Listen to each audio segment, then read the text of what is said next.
বাংলাদেশ দলের ক্রিকেটারদের দেখা উচিত বারে বারে এমন ম্যাচ দেখেও শেখা যায়। 707 রানের ম্যাচে অস্ট্রেলিয়ার ইতিহাস গড়া জয়, ইংল্যান্ডের রান পাহাড় টপকে অস্ট্রেলিয়ার মহাকাব্যিক জয়, ইংলিশদের শিক্ষা দিয়ে স্তব্ধ করে দিল জস ইংলিশ। চ্যাম্পিয়ন্স ট্রফির দ্রুততম সেঞ্চুরি মাত্র 77 বলে, শেষ পর্যন্ত 120 রান করেন জস ইংলিশ। 1995 সালের 4 মার্চ ইংল্যান্ডের ইয়র্কশায়ারে জন্ম জস ইংলিশের। তার ক্রিকেটের হাতেখড়ি জন্মভূমি ইংল্যান্ডেই, ইয়র্কশায়ারের একাডেমিতেও তিনি ক্রিকেট খেলেছেন। সেই ইংলিশের সেঞ্চুরিতেই জয় হাসিল করল অস্ট্রেলিয়া। ইংলিশ নায়ক হলে পার্শ্বনায়ক অ্যালেক্স ক্যারি 136 রানে 4 উইকেট হারানোর পর ইংলিশের সঙ্গে 116 বলে 146 রানের জুটিতে দলকে লড়াইয়ে ফেরান তিনি। 8-4-এ ক্যারি খেলেন 63 বলে 69 রানের ইনিংস। মূলত কিপার হলেও এদিন আউটফিল্ডে ক্যারি ক্যাচ নেন 3টা, যার একটি ছিল চোখে লেগে থাকার মতো। টুর্নামেন্টেরও সেরা হবে নিঃসন্দেহে। ইংল্যান্ডের করা 351 রানের বড় সংগ্রহ তাড়া করে ছেড়েছে অজিরা।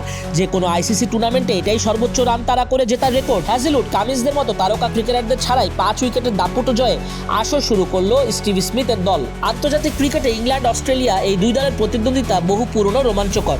এবার চ্যাম্পিয়ন্স ট্রফিতেও দারুণ এক ম্যাচ উপহার দিল দুই দলের ক্রিকেটাররা। টস হেরে ব্যাটিংয়ে নেমে 8 উইকেট হারিয়ে 351 রান তোলে ইংল্যান্ড। জবাবে 47.3 ওভারে 5 উইকেট হারিয়ে জয় তুলে নেয় অজিরা। ব্যাট হাতে সবচেয়ে বেশি বড় সংগ্রহ তারাই নেমে শুরুটা মনমতো হয়নি অজিদের। দলীয় 21 রানের মাথায় ফেরেন ট্রেভিস হেড। এরপর অধিনায়ক স্মিথও নিজেকে প্রমাণ করতে পারেননি এদিন। 6 বলে 5 রান আসে তার ব্যাট থেকে। দ্রুত 2 উইকেট হারিয়ে বিপাকে পড়ে অস্ট্রেলিয়া। সেই চাপ সামাল দেন লাবুশানে ম্যাথিউ জুটি। এই দুজনের 95 রানের জুটিতে ম্যাচে ফেরে অস্ট্রেলিয়া।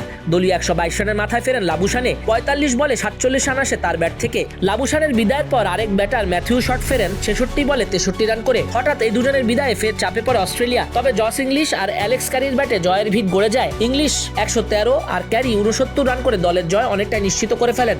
বাকি কাজটা সারেন ম্যাক্সওয়েল। এর আগে ব্যাট হাতে শুরুটা ভালো হয়নি ইংল্যান্ডের। দলীয় 13 রানের মাথায় ফেরেন ওপেনার ফিল সল্ট। 6 বলে 10 রান আসে তার ব্যাট থেকে। এরপর আরেক ওপেনার বেন ডাকেট জেমি স্মিথকে নিয়ে গড়েন 30 রানের জুটি। দলীয় 43 রানের মাথায় ফেরেন স্মিথ। 13 বলে 15 রান করেন এই ব্যাটার। এরপর রুটকে নিয়ে দারুণ এক জুটি করেন বেন ডাকেট। শেষমেশ 203 রানে থামে এই জুটি। 78 বলে 68 রান করে ফেরেন রুট। মাঝে ডাকেট তুলে ফেলেন শতক, 165 রান।